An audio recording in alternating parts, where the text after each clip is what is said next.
So I'm here today to make a small video talking about why the Nintendo Switch 2 will be a different era for Nintendo. Now, with it just being announced in the last week, many people's reactions to the console have been positive, with some of them being a little bit mixed. I've spent the last week looking into these different reactions to see why people feel the way that they do, and try and understand what it is that they're unhappy about. And what I've deduced is, most people sit in two camps. One, they're happy that they've got what they asked for, and two, they're missing some of that special Nintendo-ness. You see, for the last couple of generations, Nintendo has always done something big and powerful and exciting for their new console. For example, if you look at the GameCube to the Wii, we went from a standard console to something with motion controls. And now, while that wasn't everybody's cup of tea, that was a big jump. And then looking from the Wii to the Wii U, we went from a standard console design to something with a giant gamepad, a DS on steroids. You had two screens, one on your TV and one in your hands, and you had the ability to take that experience on the TV and put it just in your hands. And then with the Switch, we kind of combined that all into one console that you could take anywhere. With the end of the 3DS line and the end of the home console line, Nintendo decided to go full focus into the hybrid console segment, something we hadn't really seen before that time.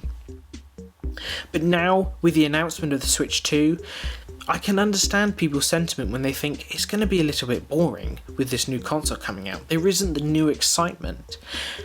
And I'm just here to say that I don't think that's such a bad thing. For example, if you look at the other consoles that Nintendo are competing with, i.e. the PlayStation and the Xbox, they've been doing the same thing since the beginning. If you look at every iteration of the PlayStation, it's just been an upgrade over the previous console.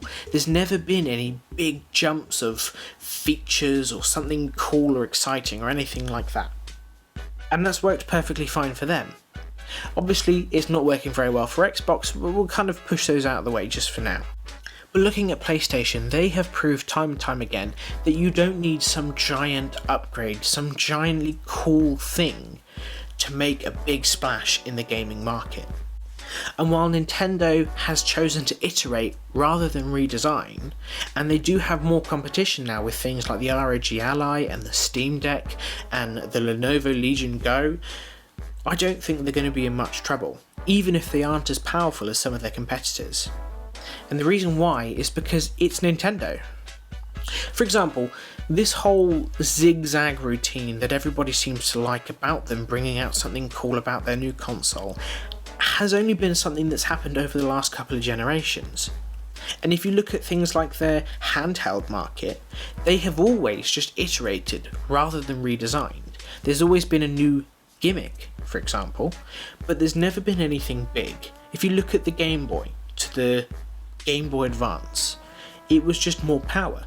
If you look at the Game Boy Advance to the DS, we got an extra screen that was a new gimmick, but again it did the same things.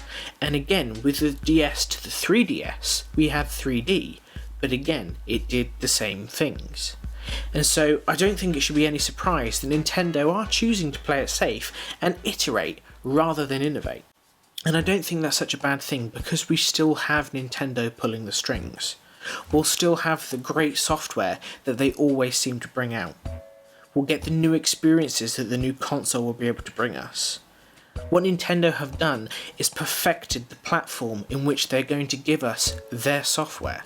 The amazing experiences that we get through playing their games, whether that's saving Zelda, or beating your friends in Mario Kart, or destroying your friends in Super Smash.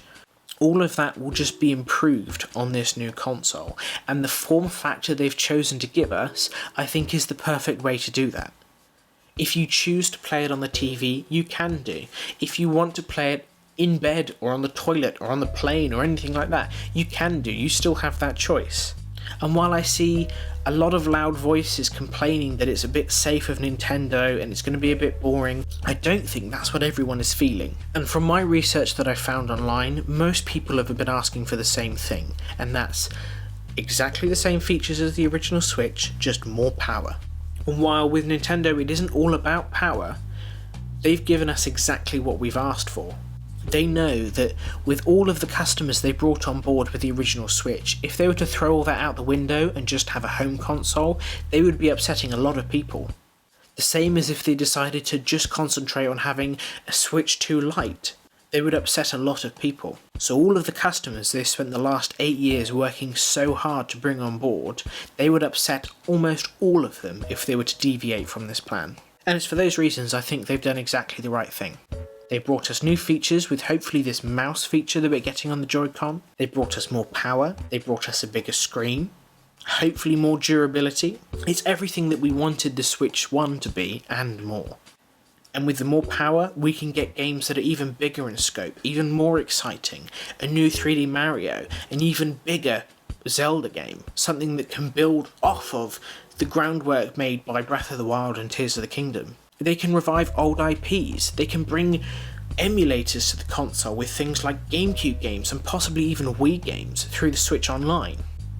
But I would say, have faith in the company that you've loved for so long, because they've got so many good IPs that they can bring to this console. And if you look at what Nintendo has been doing recently with reviving some of their older IPs, there's so much new stuff that you're going to get. And that's not even taking into account that they can bring out new things, they can start up a new IP. For example, do you remember a time before we had Splatoon?